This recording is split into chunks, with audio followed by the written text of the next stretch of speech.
relacionada a los suelos que es importante manejar, obviamente matizado siempre con algunas cosas de normativa.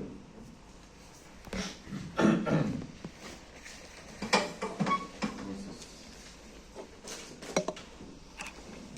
clasificación de suelos. ¿Habéis escuchado?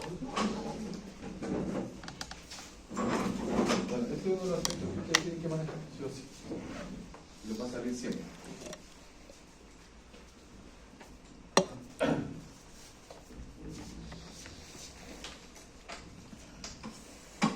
¿A qué se refiere? Obviamente a tratar de alguna forma poder caracterizar los distintos tipos de suelos para poder, ¿cierto?, estandarizar su uso. Esa es la idea. O sea, si yo tengo un material, ¿cierto?, que tiene propiedades que pueden ser variables, como el suelo, ¿cierto? Sabemos que es muy heterogéneo, por tanto, un suelo tiene ciertas propiedades, otro tiene otras, entonces, pero ¿cómo lo agrupamos? ¿Cómo sabemos, ¿cierto?, cuáles suelos tienen ciertas características, cuáles otras, ¿cierto? ¿Cómo lo ordenamos? Entonces, ahí surge, obviamente, el estudio específico del suelo que tiene que ver con la disciplina de la geología, de la cual nosotros nos valemos, ¿cierto? La geología, digamos, estudia en profundidad todas las características de los distintos tipos de suelo. Es parte de lo que se estudia. Obviamente nosotros tomamos información y la utilizamos para nuestros fines, digamos, de nuestros proyectos, ¿ya? Porque ya hemos dicho, el suelo es vital, ¿cierto? En obras de ingeniería es la base que sustenta la obra. Por tanto, es absolutamente necesario entender cómo funciona el suelo. Y esta necesidad, ¿cierto?, de caracterizar los suelos, ¿cierto?, dio paso a lo que se llama la clasificación de suelos. ¿Ya? Nos vamos a dar cuenta que no hay un único sistema de clasificación, ¿ya? Hay distintos sistemas de clasificación del suelo, dependiendo de cuándo y dónde se desarrollaron, ¿ya? Lo más importante, no sé si lo más importante de la palabra, yo creo que los más utilizados son los que desarrollaron Estados Unidos, ¿ya?, que son los que nosotros utilizamos también, que son básicamente dos: el sistema AASHTO y el sistema de la USC. ¿Ya? Ahí está al revés porque está en español, pero la sigla correcta en inglés, USC. No arreglo. Un detalle. Y eso lo tenemos que entenderlo, ¿ya? No son tan difíciles, pero hay que saber que existen, hay que saber, digamos, dónde recurrir cuando uno quiere, digamos, entender una clasificación o cuando uno quiere clasificación. Porque en definitiva, ustedes van a salir al campo profesional y tienen que entender que su campo no está limitado, ¿cierto?, a trabajar en obra. Puede haber, ¿cierto?, un abanico de posibilidades. Pueden terminar trabajando en un laboratorio de suelo, por ejemplo. Yo conozco muchos profesionales, ingenieros, profesores, que trabajan en laboratorios de suelo. Y evidentemente ahí se requieren varias cosas. Primero, manejar bien las normativas, ¿cierto? Y si trabajan en un laboratorio, hay distintas áreas en los laboratorios. Área de hormigón, área de asfalto, área de suelo. Y ahí en la área del suelo usted tiene que, ¿cierto?, manejar en detalle este tipo de cosas.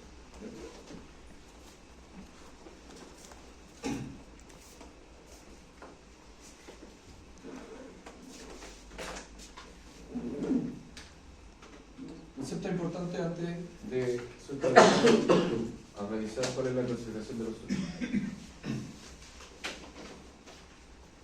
Límite líquido. Aquí los vamos mencionando, más adelante los vamos a tratar con mayor detalle porque incluso hay normativas que establecen, ¿cierto?, los procedimientos para determinar este tipo de parámetros, ¿ya? ¿Qué es lo que es el límite de líquido de un suelo? Tal como dice ahí, ¿cierto?, es un porcentaje de humedad, ¿ya?, pero que indica el límite entre el estado líquido y plástico de un suelo, ¿ya? Es decir, si yo tengo un suelo, ¿cierto?, yo le puedo agregar humedad, ¿cierto?, ese suelo va a pasar de seco a húmedo, ¿cierto? O sea, va a empezar a agarrar consistencia, entre más húmedo lo tengo. Si le agrego más humedad, va a empezar a convertirse en un barro, ¿cierto? ¿Ya? Y después ya hace casi, digamos, un líquido, ¿cierto? Viscoso, o sea, un poco viscoso. Entonces hay un límite, ¿cierto? Cuando el suelo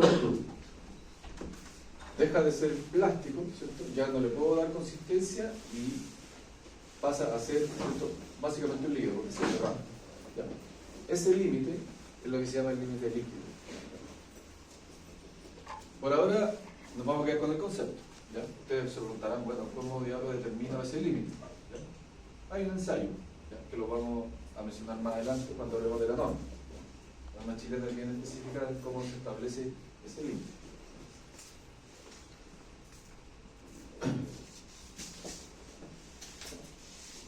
Límite plástico. Otro concepto relacionado. De similar manera, el límite plástico, ¿qué es lo que es? Esto es el límite de humedad, ¿cierto? La cantidad de humedad que me da el límite entre un suelo que tiene consistencia plástica y cuando ya pasa a ser, ¿cierto?, sólido.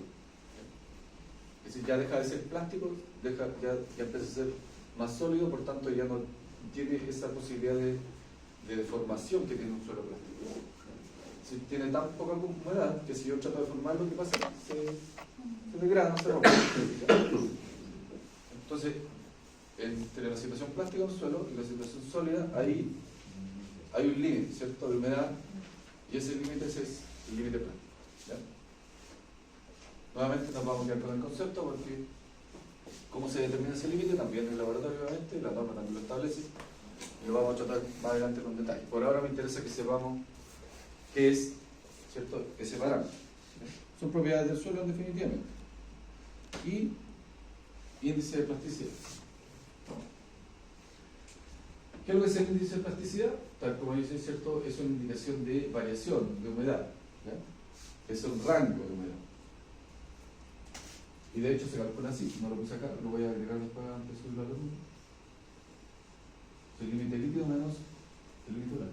Se calcula. Ya. Entonces, si yo miro la fórmula, ¿qué significa esta fórmula? No es más que el rango para el cual el suelo se comporta de manera plástica, ¿no? Porque el límite líquido me da, ¿cierto?, el límite antes de que sea un líquido, ¿cierto?, y cuando empieza a ser plástico, y el límite plástico cuando deja de ser plástico. Por tanto, este es un rango, es un valor que me indica qué tan plástico es ese suelo. O sea, cuán plástico puede ser de acuerdo al rango de humedad, etc. Entonces, entre más grande es ese número, significa que ese suelo se va a comportar de manera plástica para una mayor cantidad de humedades.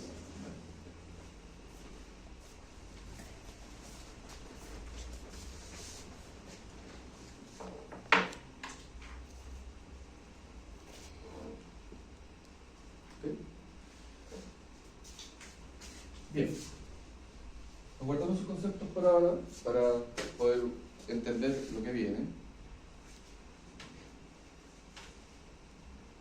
Sistema unificado, ¿cierto?, de clasificación de suelos. Por eso está ahí la sigla en español. Si lo escriben en inglés, bueno.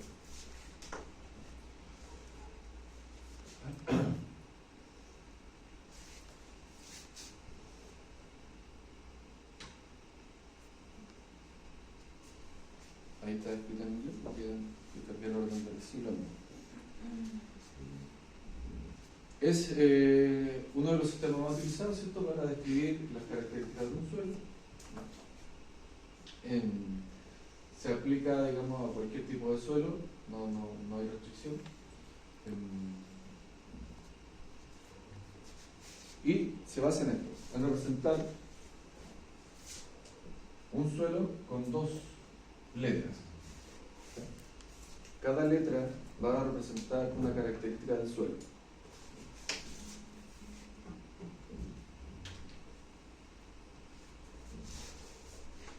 Los suelos,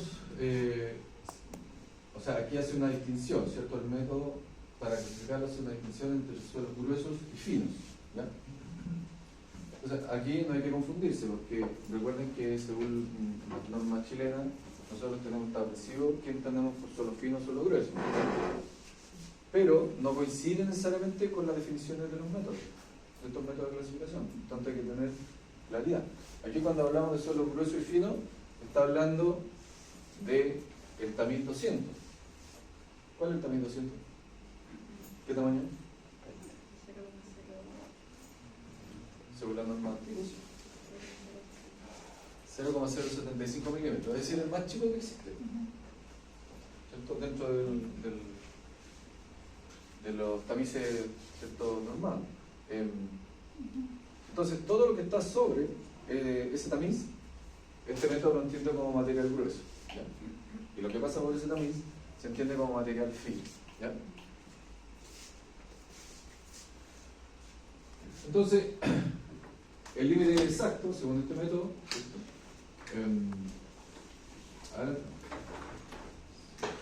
se considera con suelo grueso si más del 50% de las partículas del mismo son retenidas en inducible. Es decir, si más de la mitad del suelo queda retenido en ese tamiz 200, se dice que es grueso. Y es fino si más del 50% de las partículas pasan por él. Es una primera definición para entender la clasificación de este método.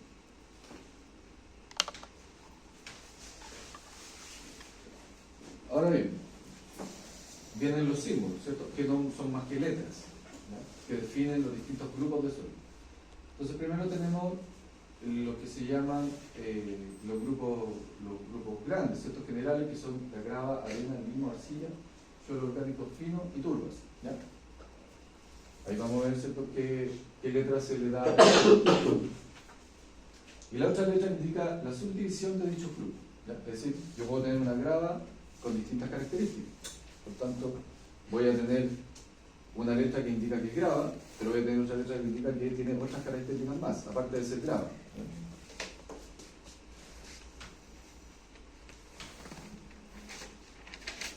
Ahí está, ¿cierto?, la definición de suelo grueso según el método, para que quede más claro. Suelo fino. Aquí en suelo fino hay una definición un poco más detallada de lo que se entiende como suelo fino. ¿Ya? Suelo grueso, ya dijimos, era el que queda retenido el camino, ¿cierto?, 200, y ese se divide en grava y arena. ¿Ya? Recuerden, el suelo grueso está definido por el tamiz número 200. ¿Ya? De ese suelo grueso, una vez que ya yo definí que es grueso, se divide en grava y arena. ¿Ya? ¿Cómo? Según el tamiz número 4. ¿Ya? Y esa es la diferencia entre grava y arena. Se entiende que la grava es el más grueso y la arena es el menos grueso. ¿Ya? No digo fino porque no es fino, según el método, sino que es menos grueso. ¿Se entiende? ¿Ya? Entonces, esta división, ¿cierto?, esta clasificación entre arena y grava es muy difícil de entender, porque lo único que necesitamos saber, ¿cierto?, es si pasa por el tamiz número 4 o no. ¿Ya? Después viene la clasificación de los suelos finos, ahí viene un poco más elaborado. ¿Ya? Y ahí aparecen, ¿cierto?, tres grupos, que son los limos inorgánicos, que se definen con la letra N, la arcilla inorgánica, con la letra C, y los limos y arcilla orgánica, que se definen con la letra O. ¿Ya? Y después, ¿cierto?, se le da una segunda letra que tiene que ver con la subcaracterística, y esa queda establecida de acuerdo al límite líquido del suelo. ¿Ya? Tal como dice. Que puede ser cualquiera de estos tres, ¿cierto? Cualquiera de esos tres que yo tenga, ¿cierto?, determina su límite líquido y de acuerdo al valor que me da, puedo definir, ¿cierto?, sus subcaracterísticas. ¿Ya? Tal como dice, si el límite líquido es menor a 50, se añade un símbolo más, L, que significa de baja compresibilidad. ¿Ya? Si el límite líquido es mayor que 50, se añade otra letra que es H, que significa alta compresibilidad.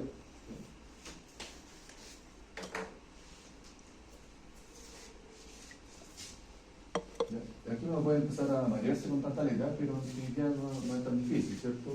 ¿Por qué? Porque esto está tabulado.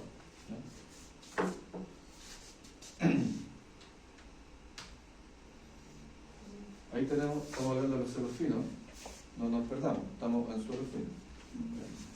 Entonces ahí tenemos, ¿cierto?, los 6 tipos de suelos finos que define el método. Fíjense que está aquí M, O y C, que son las bases. Ahí está M, O y C, con el L de baja compresibilidad y H de alta compresibilidad. Y ahí definen cada una de las características del suelo, dependiendo, digamos, en particular de qué suelo estamos tratando, ¿cierto? Si es un limo, una arcilla, inorgánica, orgánica, ¿cierto?, de alta o baja compresibilidad. ¿Cuál es la diferencia entre limo y arcilla?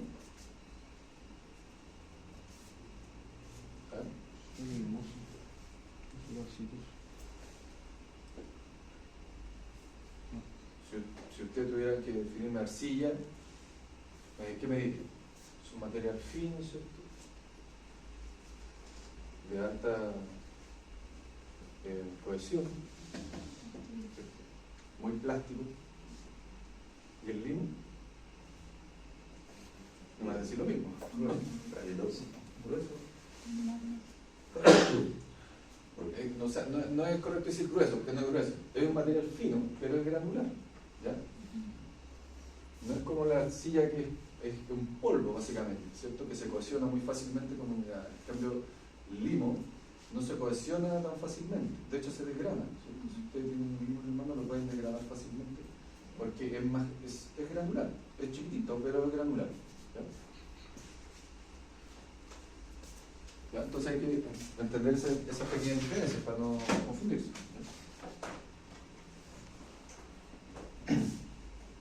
¿Ya? Después están como tercer gran grupo los suelos orgánicos. ¿Ya? Teníamos los suelos gruesos, los suelos finos y los suelos orgánicos. Los suelos orgánicos básicamente son suelos que tienen altas concentraciones de materia orgánica, ¿ya?, que básicamente son los que menos nos gustan para la construcción, porque no tienen capacidad resistente, ¿cierto? Son, digamos, básicamente un lodo, ¿cierto?, un pantano, que no tiene, digamos, características soportantes que podamos utilizar, ¿ya?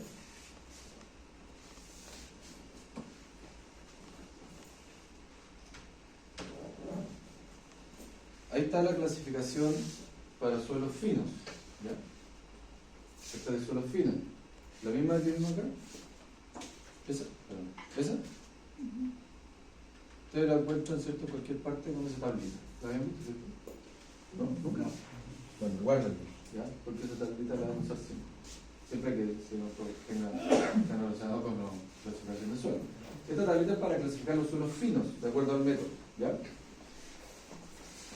Que me indica, ¿cierto?, lo mismo que vimos recién, pero de una manera más precisa. Es decir, ¿qué necesito? El límite líquido por un lado, índice de plasticidad, ¿cierto? Entro con esos dos valores, busco el punto y me va a indicar si caigo en el área, ¿cierto? Porque todo esto es el área de la arcilla de alta plasticidad. Por tanto, si tengo aquí un límite líquido de 70 y un índice de plasticidad de 50, pues caigo ahí, ¿sí? Es una arcilla, ¿cierto?, de alta plasticidad, ¿sí?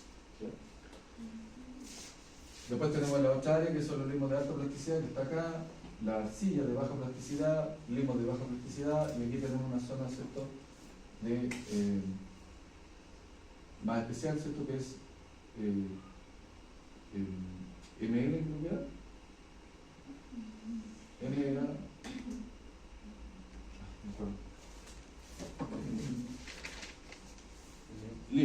Limo orgánico de baja compresibilidad. Lo mismo con el C. El C era arcilla de baja compresibilidad, ¿no? Y el M, limo orgánico, limo inorgánico. Ahí. Obviamente yo no lo voy a pedir ni tampoco a nadie que sepa esto de memoria, pero la idea es que ustedes sepan usar las tablas, en el caso de que esta tabla es bastante buena porque yo no necesito ser un experto, ¿cierto?, en clasificación de suelo, basta con mandar la muestra al laboratorio, que me determine el límite líquido, índice de plasticidad, entro a la tabla y determino inmediatamente cómo está clasificado ese suelo. ¿Ya?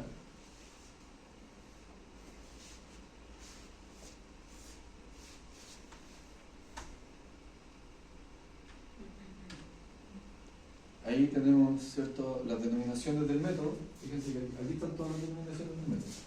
Tenemos grava, que significa con letra G, arena S, limo, arcilla, orgánico, turba.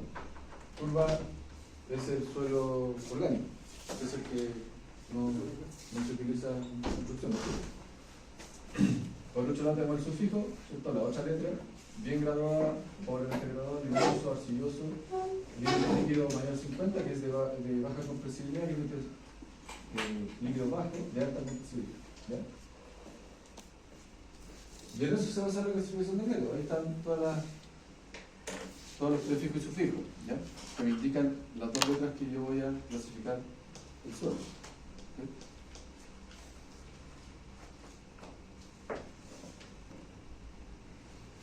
Y esta tablita también les va a servir siempre. ¿Ya? Se ve un poco extensa, de hecho ahí no termina, este es como la parte de hecho de los suelos gruesos, ¿no?,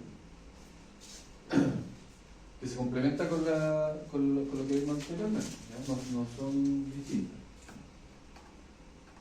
Y aquí me sirve para clasificar los suelos gruesos. ¿Se fijan? Suelo grueso, el tamaño 200. Es decir, tengo más del 50% de mi suelo pasado por el tamaño 200, cae más. Después, ¿cierto?, mediante la malla número 4, defino si es grava o arena. Y así voy.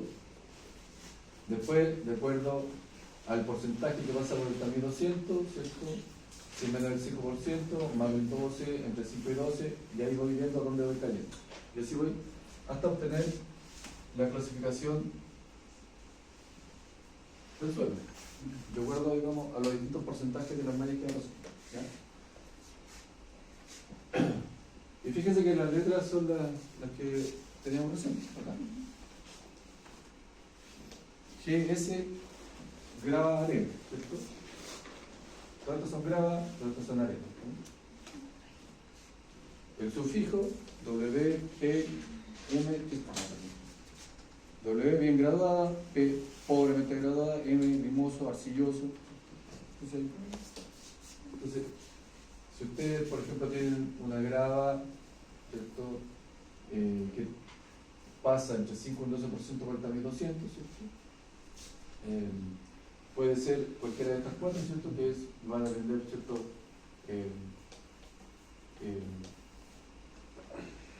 de las características que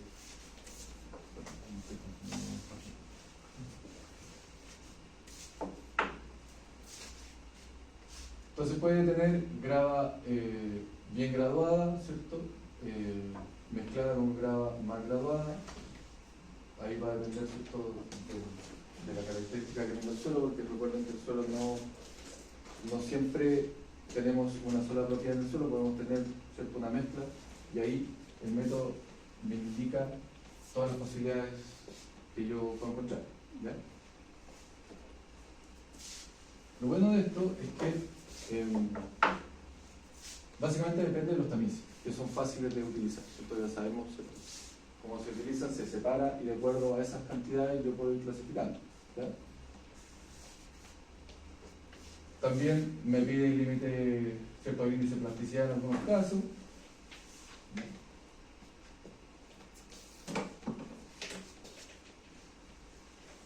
Eso respecto a la grava gruesa, ¿cierto?, a los suelos gruesos. Los suelos finos, esto coincide más o menos con lo que veíamos en la tabla, en el gráfico. ¿Ya? Básicamente lo mismo escrito de otra manera. ¿Ya? Que al final llegamos a la misma clasificación. La baja compresibilidad, alta compresibilidad, inorgánico, orgánico, limo, arcilloso, ¿cierto? Entonces vamos viendo acá nuevamente el límite de la malla 200 es la que define si es fino. ¿Ya? De aquí si es baja o alta compresibilidad de acuerdo al límite líquido, si es mayor o menor que 50. ¿Ya? Y ahí vamos si es orgánico o inorgánico, y ahí vamos, ¿cierto?, separando hasta llegar a la clasificación de cuarto estado. Y al final, los suelos altamente orgánicos, que se clasifican como PT, son los que no se utilizan como elemento de estructura, ¿no?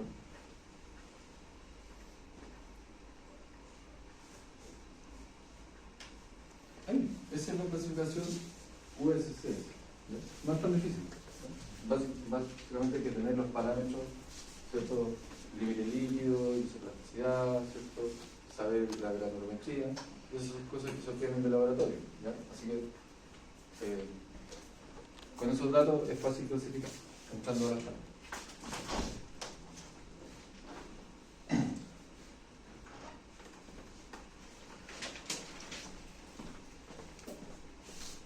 Después, como segundo sistema, tenemos el sistema de clasificación ASHA.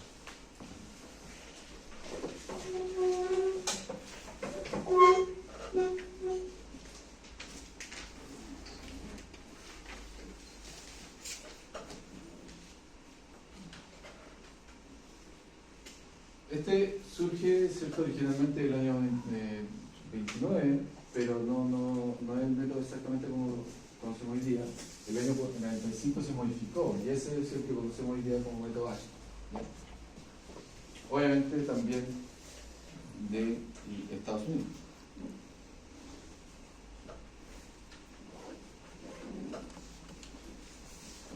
También describe el procedimiento para clasificar los suelos, ¿cierto? Básicamente en 7 grupos, y vamos a ver cuáles son. Basado en la granulometría, límite líquido y isoplasticidad también.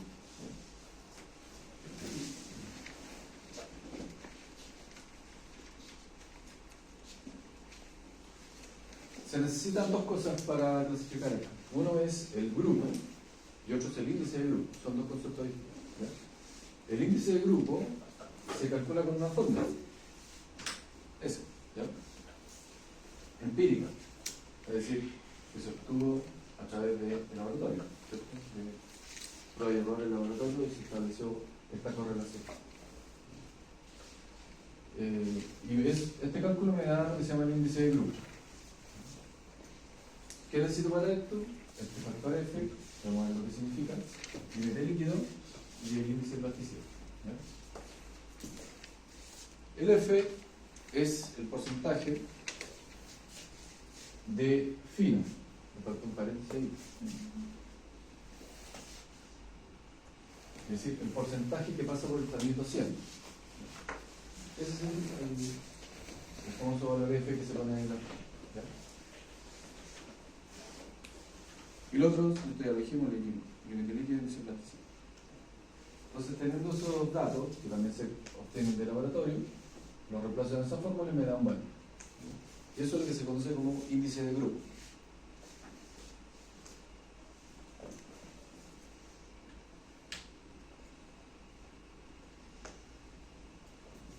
El índice de grupo se indica siempre en número entero, ¿ya? Así que hay que aproximarlo, porque esa fórmula no es nada exacta, ¿ya? Se aproxima a entero, ¿ya? Y si me da negativo, yo no informo un número negativo, sino que le pongo 0. ¿Entienden? Voy a ser más claro. Si el índice del grupo me da menos que 0, entonces el índice del grupo vale 0. Eso es lo que está diciendo, ¿ya?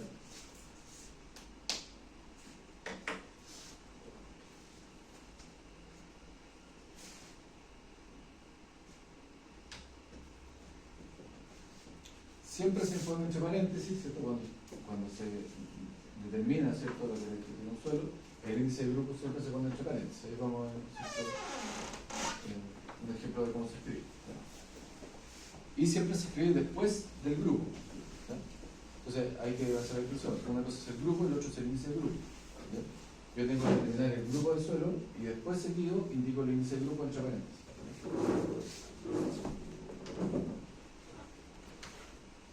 Los índices de grupo pueden ser valores que van entre 0 y 4, cuando son materiales más gruesos, cuando son limos, ¿cierto?, más finos, entre 8 y 12 debería dar, y la zarcilla debería dar entre 11 y 20, o mayores, son algunos casos.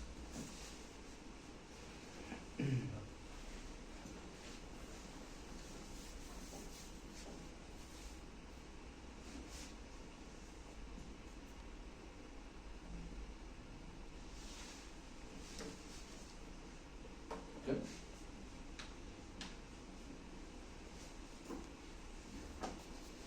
El método define nuevamente grupos generales de suelos, ¿ya? Que vuelvo a repetir, no coinciden necesariamente con lo que establece la norma chilena, ni tampoco con lo que establece el otro método, ¿ya? Aquí definen las graves. ¿Cómo las definen? Como el material que pasa el tamiz 3 pulgadas y es retenido en el tamiz número 10, 2 milímetros. ¿Ya? Que no es lo mismo que sale en la norma chilena. En la norma chilena, los materiales gruesos, ¿cierto? ¿Dónde cortamos para definir un material grueso? ¿En qué tamiz? En el 475 milímetros, ¿ya? Entonces este método es distinto, ¿ya? Porque establece que los gruesos son los que son mayores de 2 milímetros, ¿ya? Las arenas, ¿cierto? Son los que pasan por el tamiz número 10 y son retenidos en 200, fíjense, ¿ya? Eso es mucho más fino. Y los limos y arcillas son aquellos que pasan por el tamiz 200, ¿ya? Evidentemente, porque son los más finos.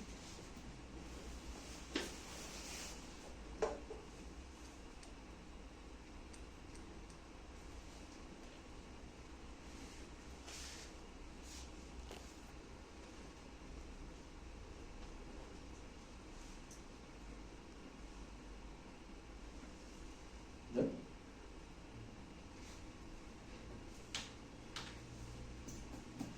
¿Cómo se clasifican los grupos?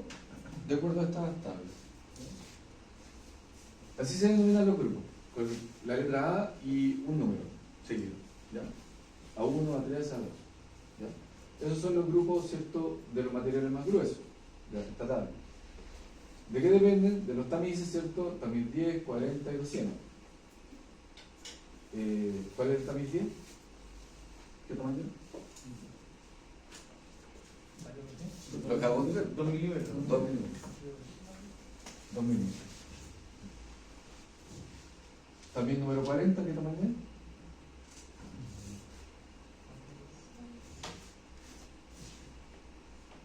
¿Cuál es el número 40? Se lo saben, ¿no? El 200 yo saqué 0075. Este, si mal no recuerdo, es el 475.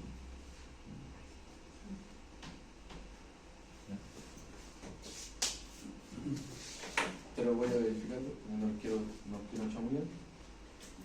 Creo que es el 475.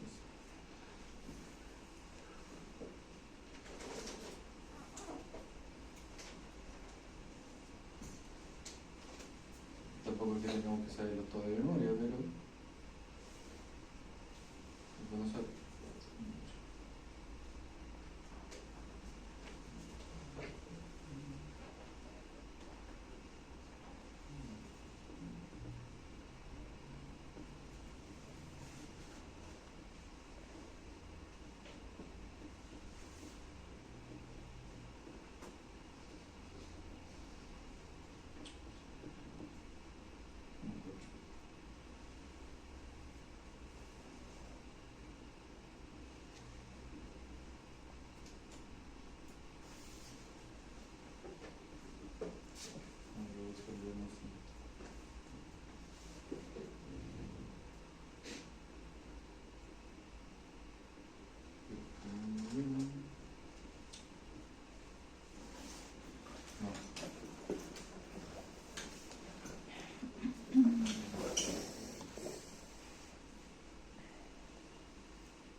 No.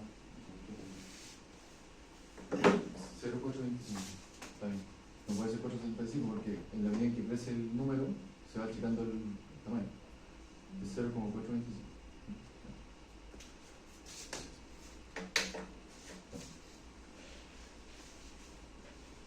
Entonces va a depender, ¿cierto?, cuánto porcentaje pasa, ¿cierto?, de acuerdo a esto, ¿no?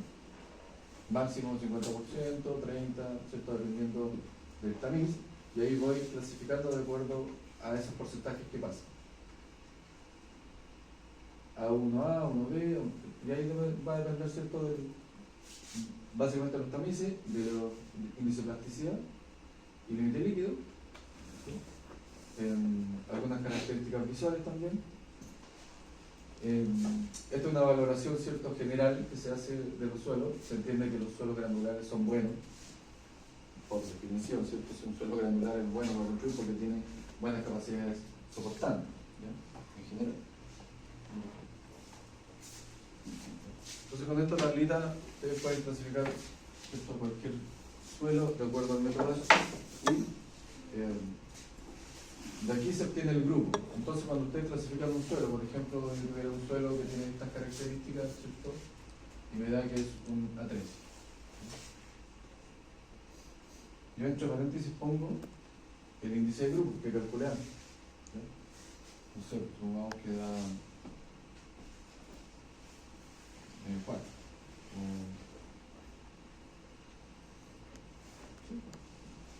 Así, ¿ya? Entonces, grupo, índice de grupo, así se indica. Siempre. Así se clasifica un suelo H, o sea, perdón, sí, H, de acuerdo al método H. Esos son los suelos granulares. Los suelos finos, ¿cierto?, arcilla o limo, se clasifican así, con esa otra tabla.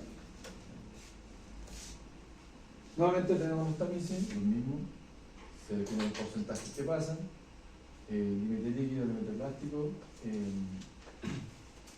y de acuerdo, ¿cierto?, a ese porcentaje voy definiendo, ¿cierto?, hasta el A7, que es, recuerden que eran 7 grupos los que definían, A1, A2, A3, A4, A5, A6, A7, eso es lo que definen bien.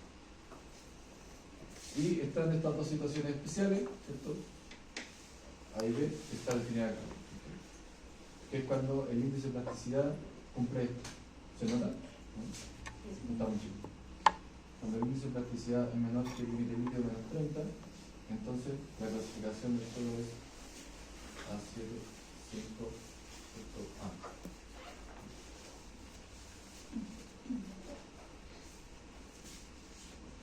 No sé poner la letra, que tengo que poner el índice de grupo. El índice de plasticidad, cuando es mayor, ¿cierto?, que este valor, entonces se clasifica como A76 con el índice de grupo constante.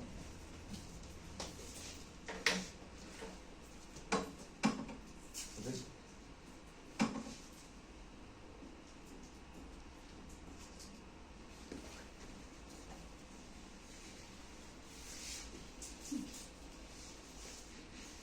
¿Ya?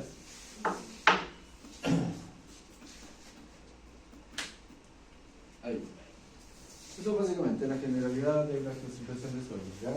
Como les dije al principio, hay otros métodos, pero estos dos que vimos son los más importantes y los que más se utilizan. Si ustedes ven o consultan cualquier estudio, cierto informe de suelo, siempre le va a aparecer la clasificación de los dos. Cuando tengan la oportunidad, tomen el informe de suelo y van a ver que ahí, dentro de toda la información, aparece clasificación Ashton, clasificación US6, y le aparecen los dos. ¿Ya?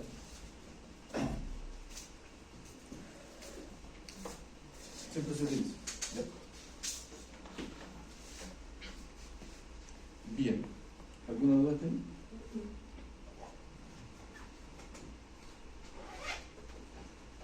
Ya. Siguiente tema. Áridos.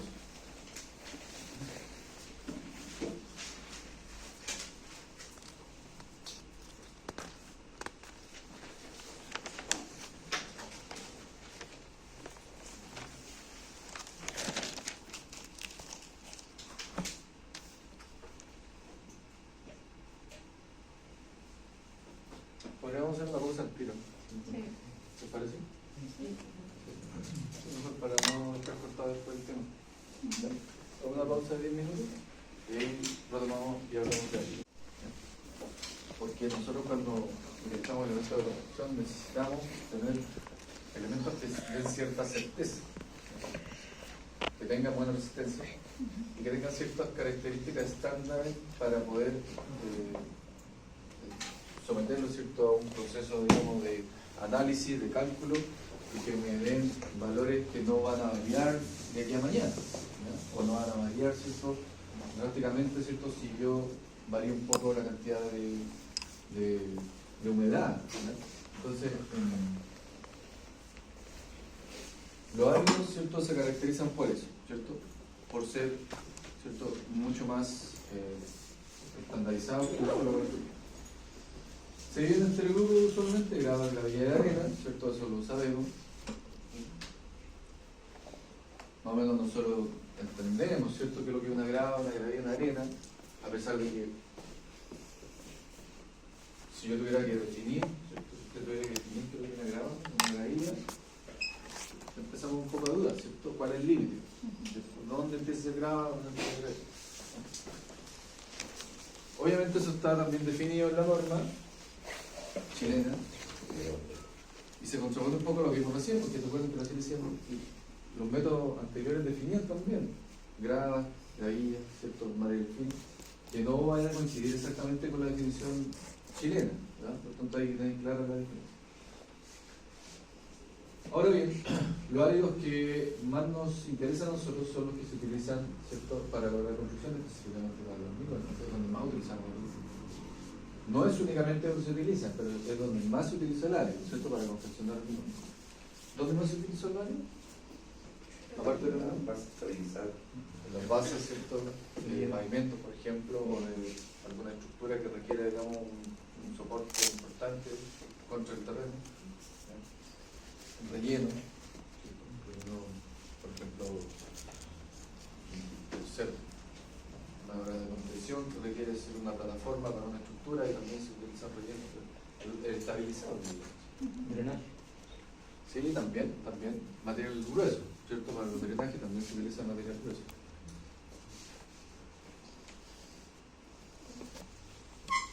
Gravilla y arena en el drenaje también se ocupa. Sí, más grueso porque tiene mejor permeabilidad.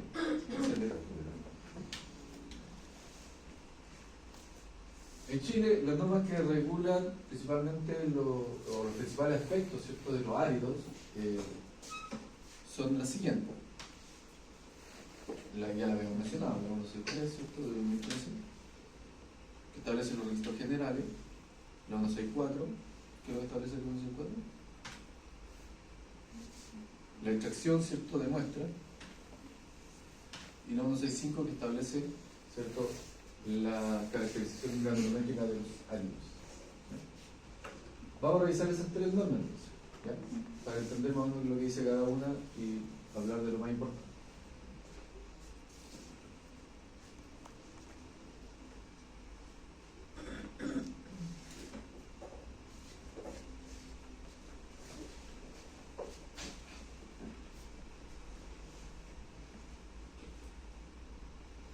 Igual se lo voy a entregar las normas.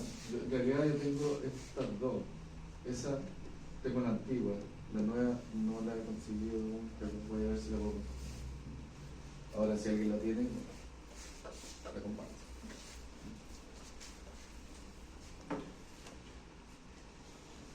Ya.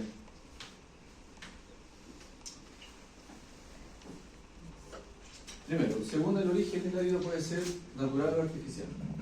Eso es lo que tenemos. A diferencia de un suelo cualquiera siempre es natural, ¿ya? Pero el árido puede ser natural o artificial, ¿ya? Ahora bien, ese artificial, ¿cierto?, hay que entenderlo bien, ¿ya? El árido natural, ¿cuál es? Es el que procede directamente de un yacimiento, ¿cierto?, de una cantera, y que no ha sido sometido a ningún proceso de modificación estructural o químico de su conformación, ¿ya? La única manipulación mecánica que se le hace es, ¿cierto?, la pala, esto que lo toma y lo deja al otro lado. Esa es la única manipulación que tiene, ¿ya? Es como el integral de Rie. ¿Cómo? El integral de Rie. ¿Cómo? Integral de Río. Ah, no te entendí.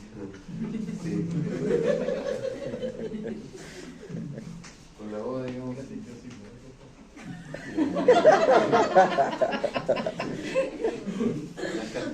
O sea, los lechos de río son ricos, ¿cierto?, en áridos, pero no es la única, ¿cierto? Hay canteras en otros lados donde se extraen áridos. Ahora, no es que uno vaya, digamos, a un lecho de un río, saque y el árido viene perfectamente, ¿cierto?, tamizado, no necesitamos, ¿cierto?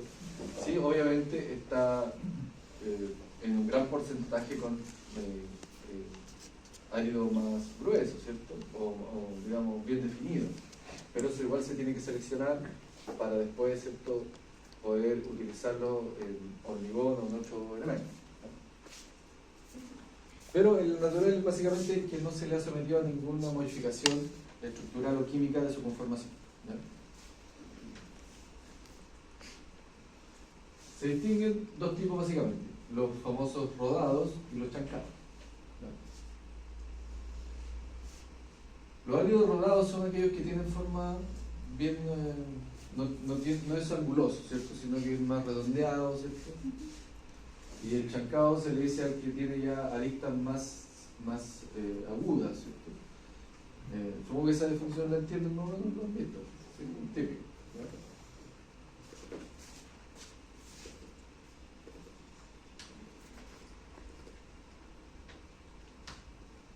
Hay tres tipos de roca donde se extrae los áridos, o de los cuales se conforma el árido, que son las que están mencionadas ahí, ¿cierto?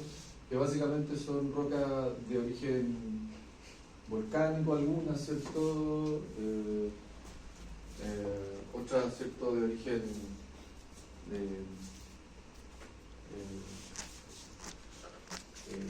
calcáreo, ¿cierto?, que quiere decir que están conformadas en base a calcio, ¿ya? Sedimentaria, que quiere decir que se han ido formando, ¿cierto?, con el tiempo, siglos, ¿cierto?, para y se van conformando, se van consolidando distintos tipos de otros, ¿cierto?, se forman de otros rocas, ¿cierto?, elementos usualmente más pequeños, ¿cierto?, que se conforman, se van consolidando con el tiempo y después se pegan, ¿cierto?, se cementan y finalmente forman una roca nueva, ¿ya? Eso es sedimentario, ¿ya? Las de origen volcánico son estas, la ígnea metamórfica, que tienen que ver con la metamorfosis que sufre la roca al interior, ¿cierto?, de los sustratos, ¿cierto?, de la tierra, ¿cierto?, por fenómenos de temperatura, ¿cierto?, y van modificando la roca y finalmente salen a la superficie, ¿cierto?, a través de los volcanes, ¿cierto?, y se forman la famosa roca ígnea, ¿ya? Entonces uno puede encontrar dentro de los áridos orígenes distintos, ¿ya?, pero coinciden en que son rocosos, origen rocoso, ¿ya? Y esa es la gracia, porque al ser origen rocoso quiere decir que tiene una gran resistencia mecánica, que es lo que importa, ¿ya?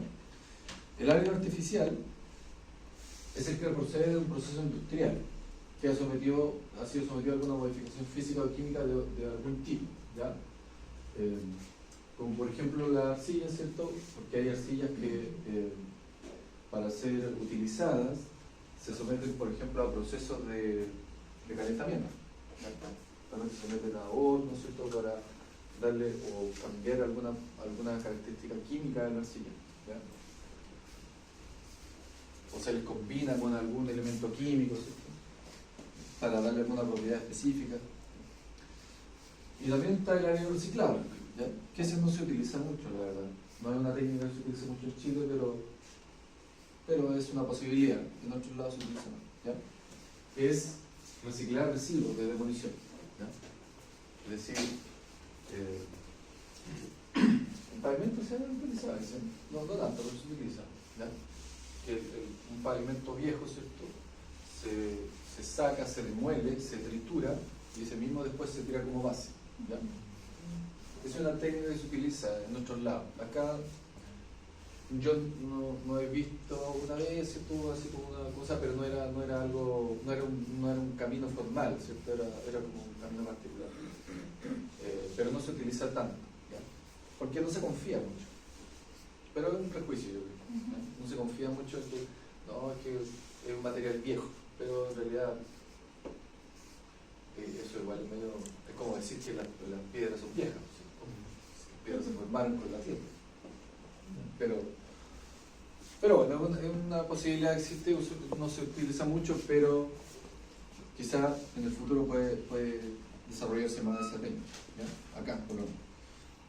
Profe, ¿en los áridos artificiales pueden entrar lo que son las perlitas, esas pelotitas de Plomovil? No, ¿No? no, porque no es un árido. Eso tiene otra lógica, ese cae dentro de lo que se llama lo aditivo, ¿ya? Ok. Para O sea, darle es propiedades como distintas. aditivo, no como árido artificial. No, es aditivo. claro, aditivo. ¿Qué? Adición, porque se define aditivo y adición.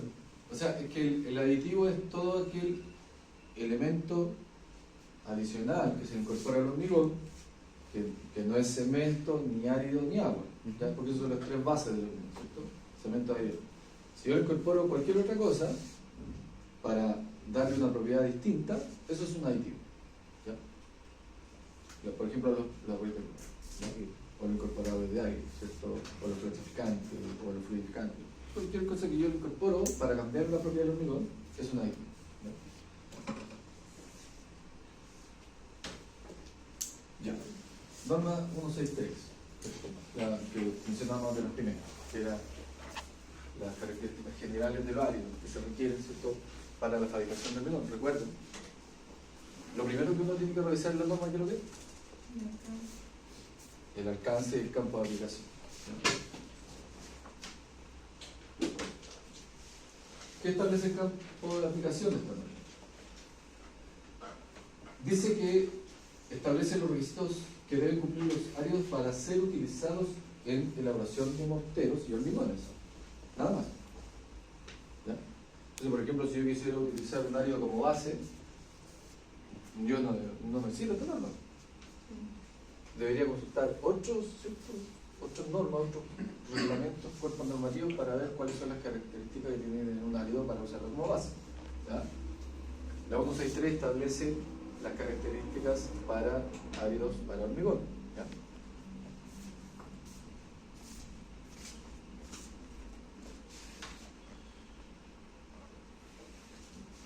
Se aplica para áridos obtenidos de procesos naturales. ¿Ven?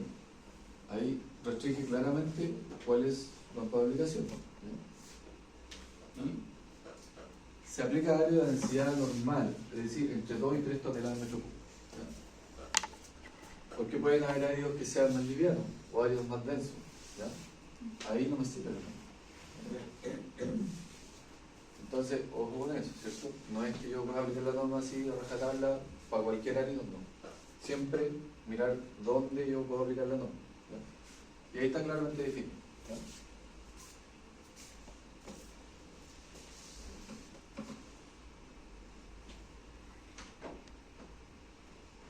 No se aplica a áridos especiales, ¿ya? Es decir, áridos reciclados, como los que mencionábamos recién, artificiales, pesados, livianos. Entonces, un árido de densidad normal, el árido típico que se utiliza en el medio, ¿ya? Cualquier otro árido especial distinto no puedo regirme por estándar, ¿ya?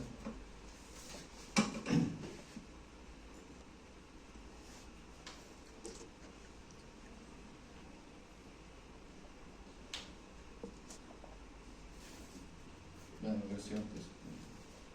Definiciones, vamos a ponerlas todas al tiro. Ahí. Aquí hay algunas cosas que ya lo habíamos mencionado, pero las tenemos que decir porque está apareciendo en la norma, ¿ya? Y de hecho, esta norma, lo más probable es que ya la hayan mencionado cuando vieron hormigón. ¿Ya tuvieron curso de hormigón? Sí. ¿Sí? ¿La mencionaron? Sí. Sí. Bueno, va a tener que repetirse en plano, ¿ya? Porque está en el error de contenido, tenemos que mencionarlo, ¿ya? Ustedes ya son expertos en esta norma. Por supuesto que no. Norma pasada, no tengo que- Bueno. ¿Qué se entiende por árido? Según la norma chilena. Recién dimos una definición general, ¿cierto? A nivel de ingeniería, de construcción, una que ustedes pueden encontrar en un texto. Pero ¿qué dice la norma? Una frase. Material perpetuo compuesto de partículas duras de forma y tamaño estándar. Consistente con lo que vimos recién, pero bastante preciso y conciso, ¿cierto? Árido natural que procede de un yacimiento natural y no ha sido sometido a ningún proceso de trituración. Interesante. Interesante porque yo les he firmado que muchas veces se usan áridos triturados y se rigen por el camino. Y eso está mal, no debería ser. Porque hay muchas obras donde son áreas triturados. Entonces, es normal, ¿cierto? Una obra cualquiera van a encontrar, ¿cierto? Eventualmente que se utilizan áreas trituradas. ¿Ya? ¿Qué es lo que es la trituración? No es más que, ¿cierto?, tomar rocas de mayor tamaño, ¿cierto?, chancarlas, ¿cierto?, con maquinaria hasta pulverizarlas y dejarlas de menor tamaño. ¿Ya? Lo que es válido para obtener un árido, ¿ya? Pero, según la norma, ese árido yo no lo debería usar para hormigón. ¿Ya? Entonces, si ustedes tienen la posibilidad en algún momento de estar en obra, ¿cierto?, y ven que están usando árido chancado para hormigón, ustedes dicen, no, no se puede. ¿Cuál es el motivo que no se pueden usar? O sea, Porque serían iguales las dos, pues son... ya, no podría asegurarte que son 100% iguales, porque lo que pasa es que el triturado puede ser que dañe, ¿cierto?, la conformación mecánica del árido, de la partícula, ¿ya? Porque como es un proceso, digamos, de alta energía, ¿ya? Tú golpeas la piedra, ¿cierto?, así, como salvaje, y al final esas partículas que tú obtienes puede ser que estén microfisuradas por dentro, tengan algún daño mecánico, y por eso no se confía tanto, ¿ya?, como para usarle lo mismo. A diferencia de un árido natural, que no debe tener ningún daño mecánico interno porque no ha estado sometido a ningún proceso de estrés. ¿Hay algo que comenta, por ejemplo, que fiscalice el hecho que se use eso o no? Y que no quede como... A ese nivel no. O sea, lo que debiese pasar es que la obra donde se ejecute, ¿cierto?, cualquier obra, debe haber un hito. Ahora bien, dependiendo de la característica de la obra, ese hito puede ser un inspector fiscal, pero si es una obra particular, no hay un inspector fiscal.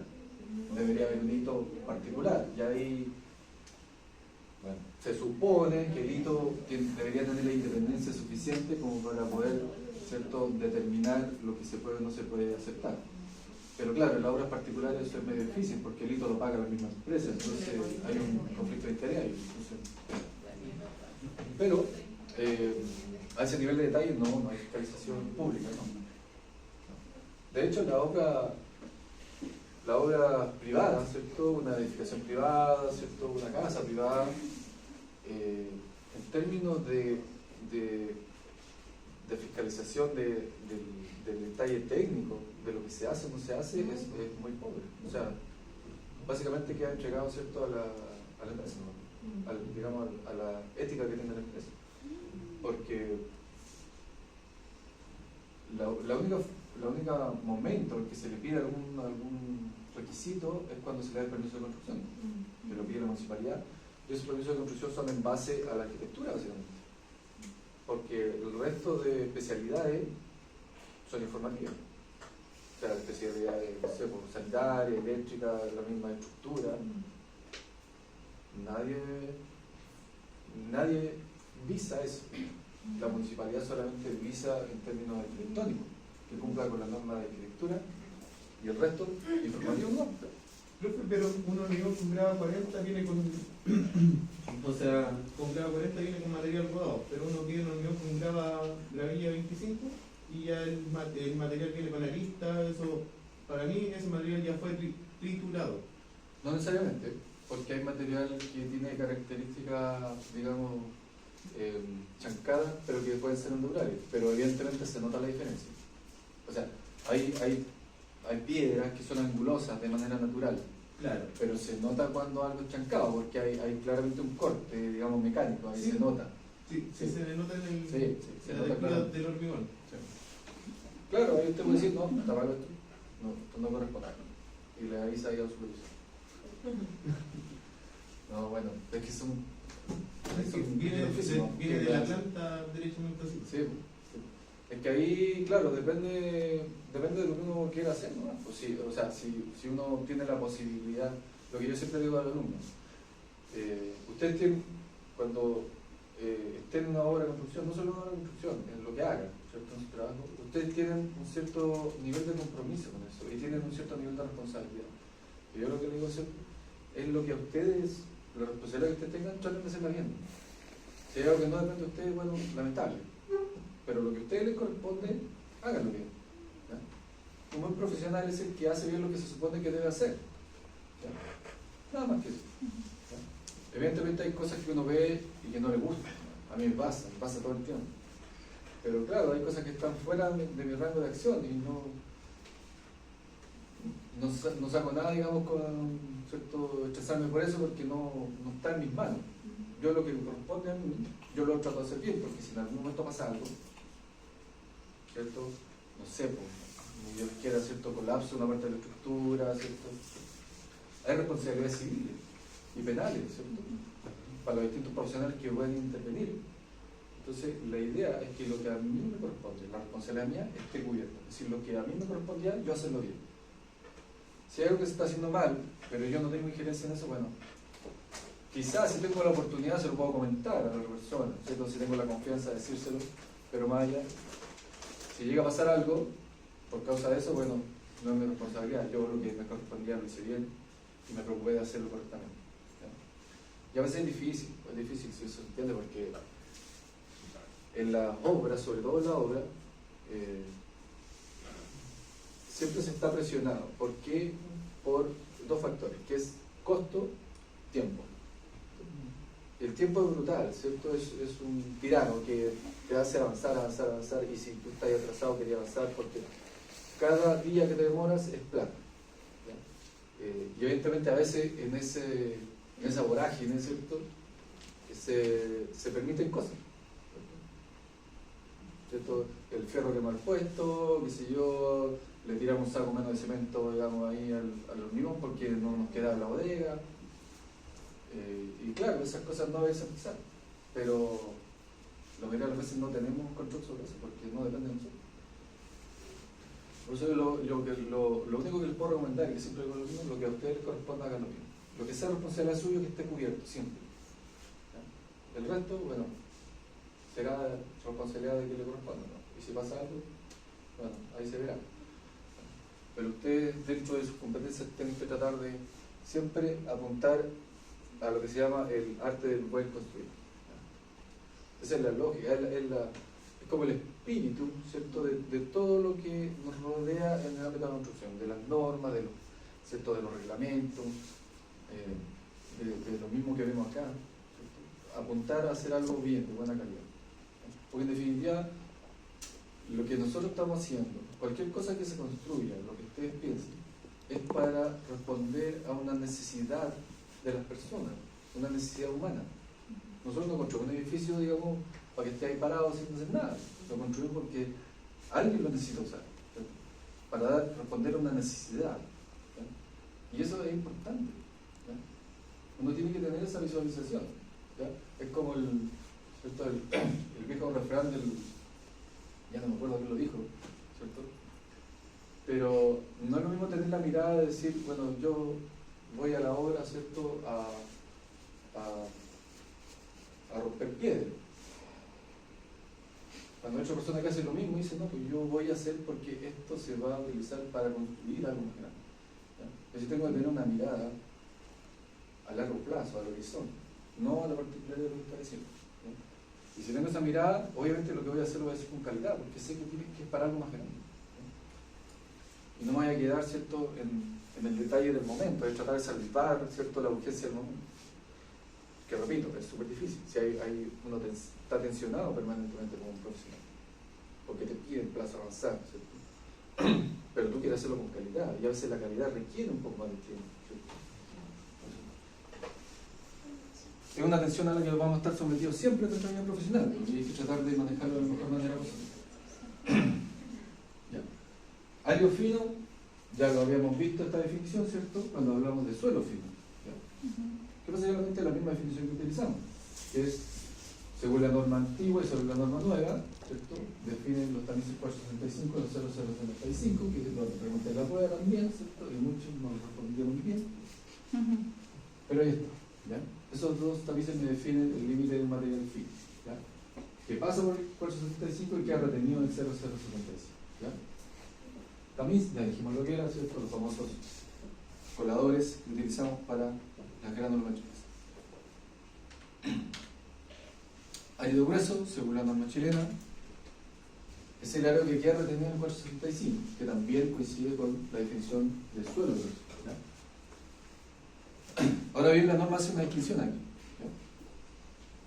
Ahí está, según la norma antigua. Ahí. Se entiende que según el TAMIS 19 o 20, según la norma, que es la nueva o la antigua, define la división entre grave y gravito. ¿Ya? Eso no lo habíamos mencionado, pero esto se extrae de la norma. ¿Ya? Entonces, cuando hablamos de material grueso, es el que queda, o sea, el que está sobre el 475. ¿Ya? Pero el que está sobre el 20 es el grueso y el que está entre el 20 y el 475 es gravito. ¿Entiendes? Es decir, si tuviéramos que resumir, según la norma chilena, tenemos el TAMIS 19, ¿cierto? Según la norma 9, tenemos el 475 y el 0075. Ahí está el límite, ¿cierto? Para la grava, gravilla y arena. Eso es básicamente, ¿cierto? Si uno lo resume lo que dice la norma chilena.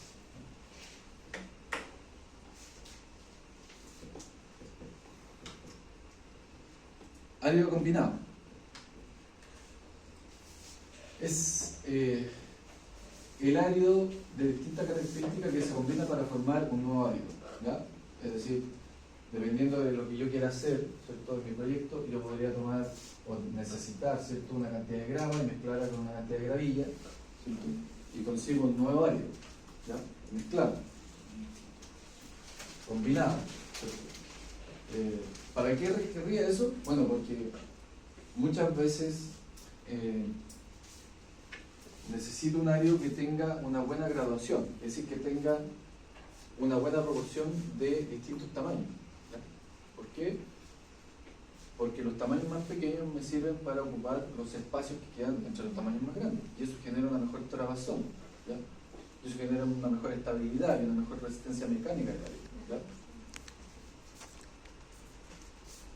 ¿Ya? Así que se utiliza bastante el árido combinado. De hecho, todos los hormigones que se fabrican son con áridos combinados. ¿Ya?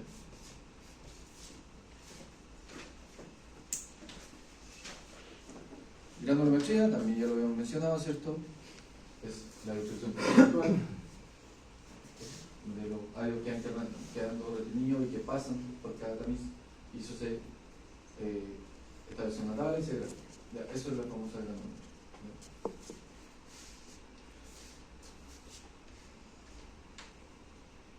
Filler. ¿Recuerdan lo que era el filler? Lo habíamos mencionado. Es, ¿cierto?, el material más fino, que es el que pasa por el tamiz 0035. Es decir, después de todo esto tendríamos lo que se llama, según la norma chilena, el filler. ¿Ya? ¿Sí?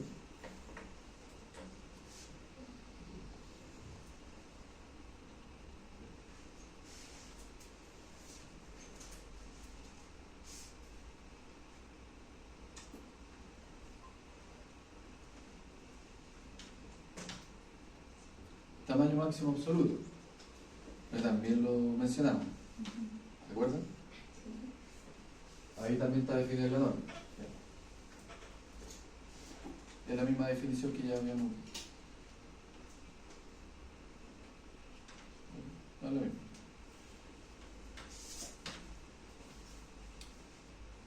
Requisitos generales para los áridos, ¿cierto? Los áridos para el hormigón deben cumplir lo establecido en dos tablas que aparecen en la norma, las que están mencionadas, que son altos requisitos, la verdad no son pocos, ¿no?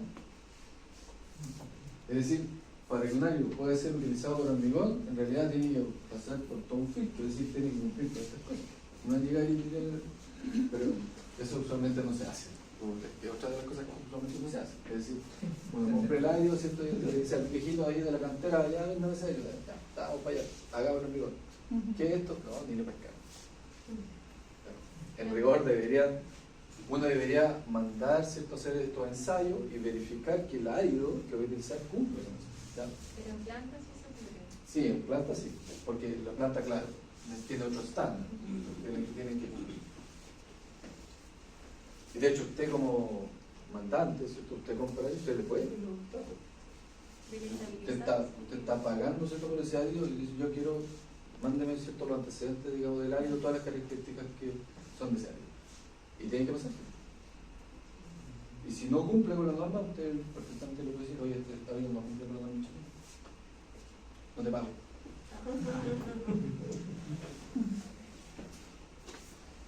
Bien, ¿qué debe cumplir el árido? Como primera cosa, características físicas, granulometría. Es decir, tiene que tener cierta granulometría. Está de acuerdo a otras tablas que aparecen en la misma norma, la tabla 5 y 6. Que ahí dice cuáles son las bandas granulométricas que debiese cumplir mi árido. ¿No? Material fino, ¿no? Es decir, menor a 0,75, el famoso filo. ¿No? Para áridos naturales y áridos triturados. Aquí hay una inconsistencia, ¿sí? Que muchas veces lo hemos mencionado. La norma me prohíbe utilizar áridos triturados, pero igual me dice ahí, me da característica para áridos triturados. Entonces, ¿cómo? ¿Lo uso o no lo uso? Es que ahí está el resquicio. Claro, uno podría agarrarse de eso. Sí. Sí, podría ser. Pero en definitiva, cuando uno consulta estas cosas, porque usualmente el INN o organismos asociados siempre hacen charlas, sobre todo cuando se actualizan normas. No sé si ustedes han tenido oportunidad de participar, sobre todo, bueno, después de la pandemia, una de las pocas cosas buenas que puede rescatarse la pandemia es que se masificó el hecho de hacer las cosas online. Y empezaron a aparecer así, pero como espuma, ¿cierto? Las charlas online, a mi correo me llegaban, pero todos los días un charla, un taller online, ya estaba chato. ¿no? Claro, muy interesante, pero no tenía el tiempo de participar en todo. Lo que sí he participado en varias que tienen que ver con actualizaciones de normas. Y ahí cuando uno le pregunta, ¿cierto?, a los comités que desarrollan las normas, por alguna inconsistencia, por ejemplo, el mismo tema de los tamaños de los tamices, ¿cierto? La respuesta siempre es la misma. Lo que pasa es que la norma es una recomendación. Usted puede tomarlo normal, es decir, usted, claro, está bien, es verdad, pero si uno no la toma y pasa algo, después uno tiene que justificar por qué no usó la recomendación establecida por la norma. Entonces, claro, al final no hay una respuesta concreta, pero uno tiene que tratar de moverse en ese campo, ¿no? Porque obviamente si me dan a elegir entre árido natural y triturado, prefiero usar el natural para evitar un problema. Bien, ahí dan porcentaje máximo, ¿cierto?, de material fino, el filler, que tiene que tener el árido según si es grueso o fino, ¿ya? Y también me da la norma que establece el ensayo correspondiente. El equivalente de arena, ¿qué es lo que es el equivalente de arena? Es el porcentaje de arena que tiene el árido respecto al total de fino. Porque no es lo mismo arena que fino. ¿No? O sea, yo tengo un suelo que tiene una cantidad de arena que yo la puedo, ¿cierto?, separar por los tamices, pero puede tener más material fino que ese. Entonces hay un porcentaje que calcular. La arena respecto a todo el fino que tiene el árido, ¿ya? Y se calcula, obviamente solo para los áridos finos. Los áridos gruesos no van a tener porcentaje equivalente a arena, sino no tienen material más fino, son gruesos. La absorción, ¿cierto? Ya que sabemos lo que es la absorción, ¿de acuerdo? Es, ¿qué lo es? La absorción. Es la mayor capacidad de absorción de agua que tiene un árido o un suelo. ¿No? Resistencia al desgaste de los ángeles. ¿Conocen ese ensayo? Es la capacidad de resistencia al desgaste que tiene un árido, que se hace en los gruesos solamente, ¿ya? Porque esos son los que sufren mayor desgaste. Los finos, los más finos no sufren mucho desgaste porque son muy finos, ¿ya? Los gruesos se someten a una máquina así mecánica, ¿cierto?, que gira, tiene varios ciclos de revolución y se mete con unas bolas de acero en el árido, ¿ya? Y ahí se mide cuánto se desgasta, ¿cierto?, por ese proceso, que suena pero como el demonio, porque suena, más encima los laboratorios son cerrados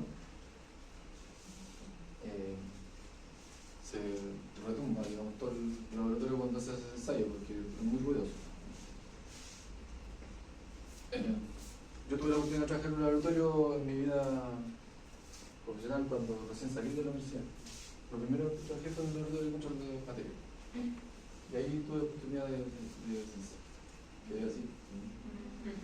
Obviamente hay que usar protección y todo, pero claro, como la mayoría de las personas que trabajan ahí, laboratoristas, ¿cierto? Son gente media pícara, ¿cierto? Como de la obra. Entonces, claro, como bromas iniciales te hacen esas cosas. Te hacen meterte ahí a un 5 minutos.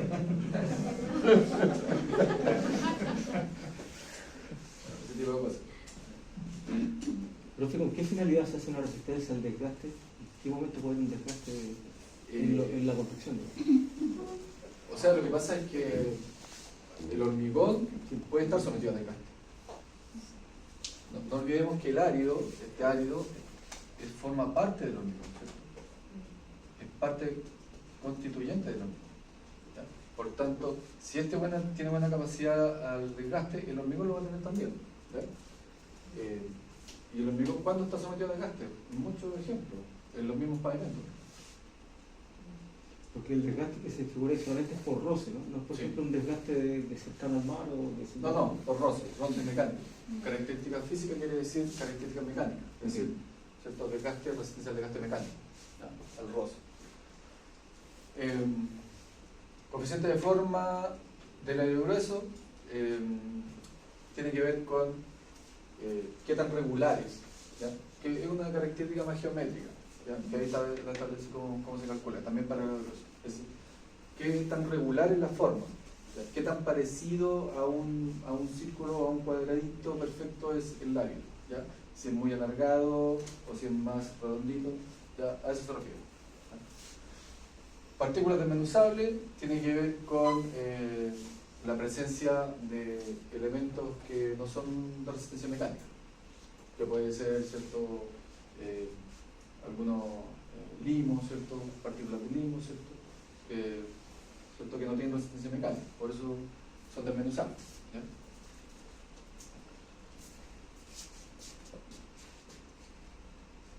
Después tenemos la continuación de la misma tabla. Resistencia a la desintegración por sulfato.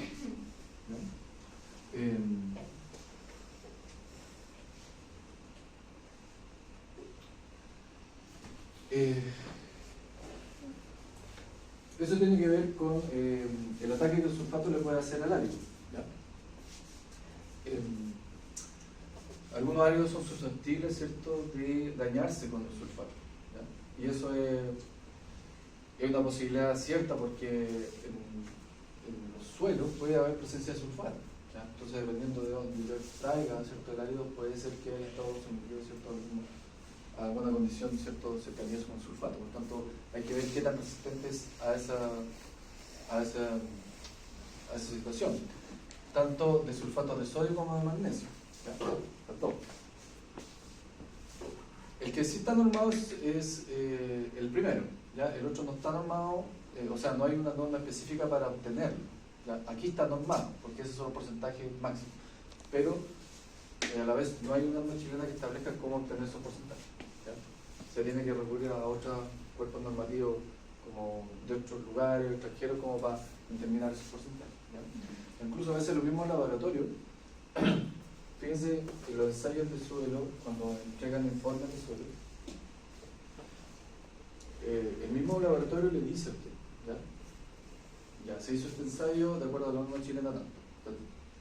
Y a veces hay ensayos que no están de acuerdo a la norma chilena, incluso te lo dice, de acuerdo a la ACTM tanto, o a la UCC, qué sé yo, o a una norma extranjera. Y es lo que pasa mucho, yo lo mencioné ¿cierto?, al principio, que hay muchos aspectos, no solo en la construcción, en varios otros ámbitos, de cosas que no están normales en Chile. Y ahí, ¿cierto?, la única posibilidad es basarse en una extranjera, usualmente norteamericana. Índice de trituración, ¿cierto?, tiene que ver también con la capacidad de resistencia a la trituración. partículas chancadas, ¿cierto? Carbón, ¿cierto? Ya son cosas más específicas, pero que están normal, incluso fíjate acá. Aquí mismo dice que tiene que usar un nombre extranjero.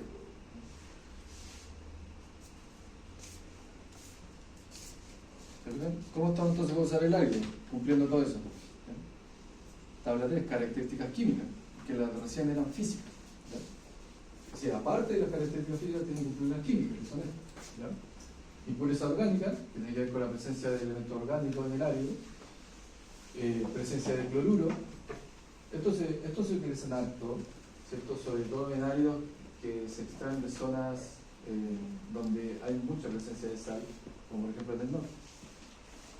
Estos ensayos, claro, aquí no se utilizan tanto porque los áridos que se extraen de la lecho del río usualmente no tienen mucha sal. ¿Ya? Pero en el norte sí, en el norte, digamos, las canteras son muy salinas, entonces este ensayo, ¿cierto? Siempre aparece como uno de los primeros a hacer.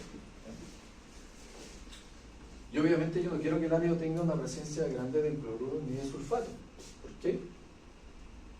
Porque eso ataca ¿a quién? Al hormigón, ¿ya? Y eventualmente también a la armadura. Eso puede ser el motivo de la salinidad estas que aparecen muchas veces en las Claro. partes bajas de los muros. Sí. Esas manchas, ¿cierto? De sal que aparecen en los hormigones es porque se utilizaron, ¿cierto? Áridos con mucha cantidad de sal. Y lo que pasa es que esas sales, ¿cierto? Usualmente las sales tienen una característica que son indeseables para el hormigón, que son expansivas, se expanden, ¿ya? Sobre todo con contacto con la humedad. Entonces eso obviamente daña el hormigón, ¿ya? Porque piensen, ¿cierto? No solo en la superficie del hormigón, sino que en la parte interna del hormigón tenemos, ¿cierto? Partículas, ¿cierto?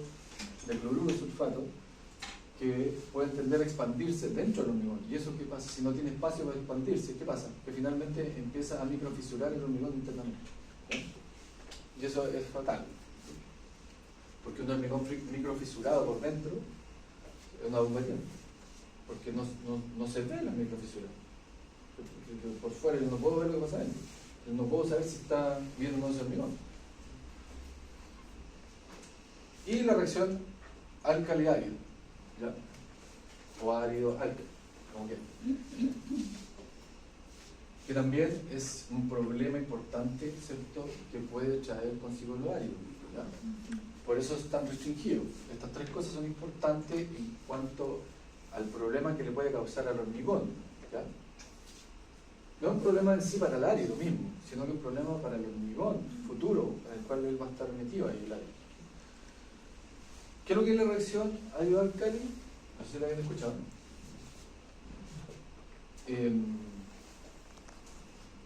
Lo que pasa es que el álcali es un compuesto que tienen los cementos, ¿ya? Todos los cementos lo tienen, no hay ningún cemento que no tenga árido, ¿ya? Y hay áridos, algunos áridos, que tienen ciertas características que le permiten reaccionar con ese álcali del cemento, ¿ya? Y si pasa eso, forman una especie de gel, ¿ya? Y ese gel también es expansivo, ¿ya? ¿Y qué es lo que daña? Principalmente daña algo fundamental en el hormigón, que es la unión entre el árido y el hormigón, ¿ya? Es decir, se empieza a perder la unión entre el árido y el hormigón, y eso es fatal.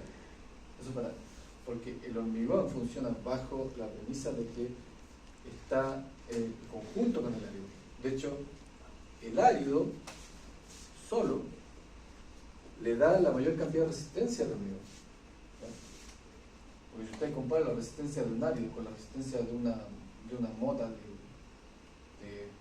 ¿cómo se llama? De cemento puro, si usted hace una mota de cemento puro con agua, se endurece.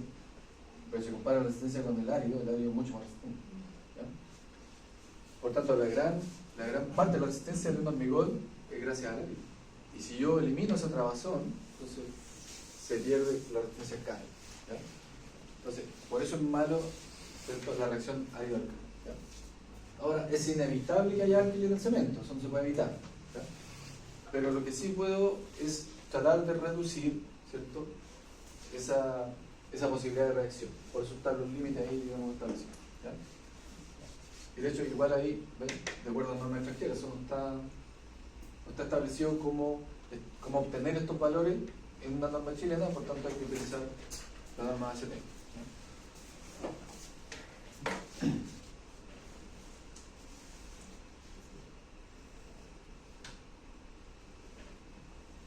Bien. Hasta ahí llegamos, yo creo.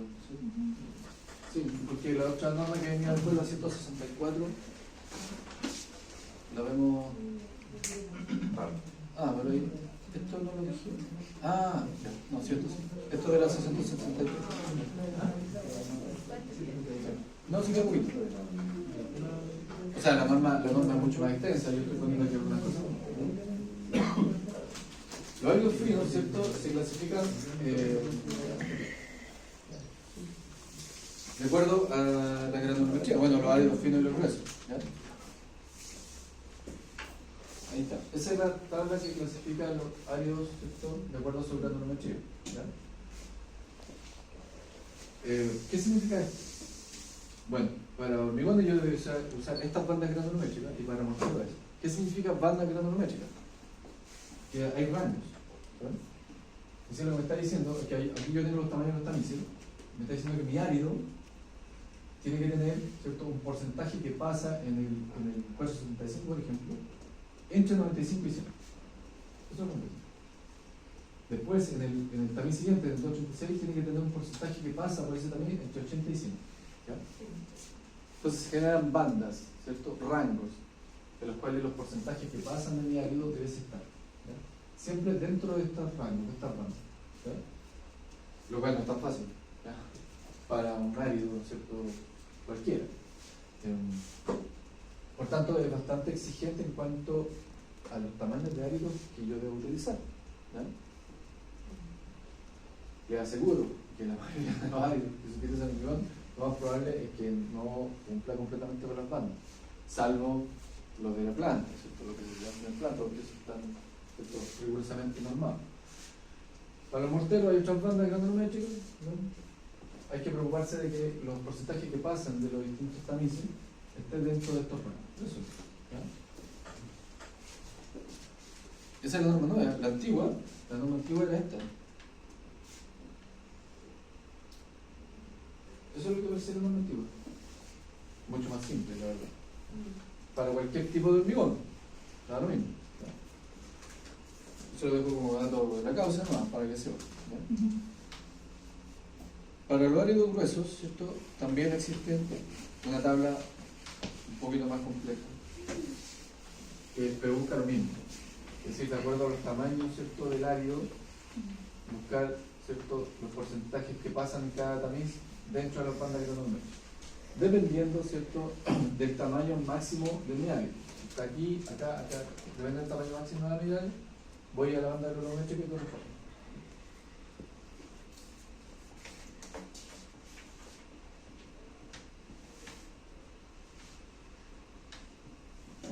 Esa era la norma antigua, es muy parecida a la tabla, eso sí no cambió mucho.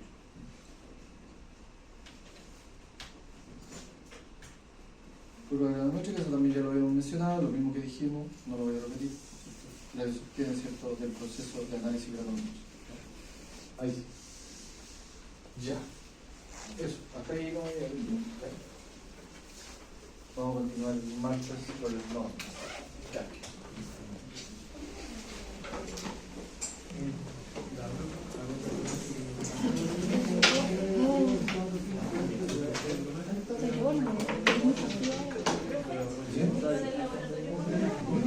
Jueves. Sí. Todos los jueves tenemos laboratorio para nosotros. Ah, ya.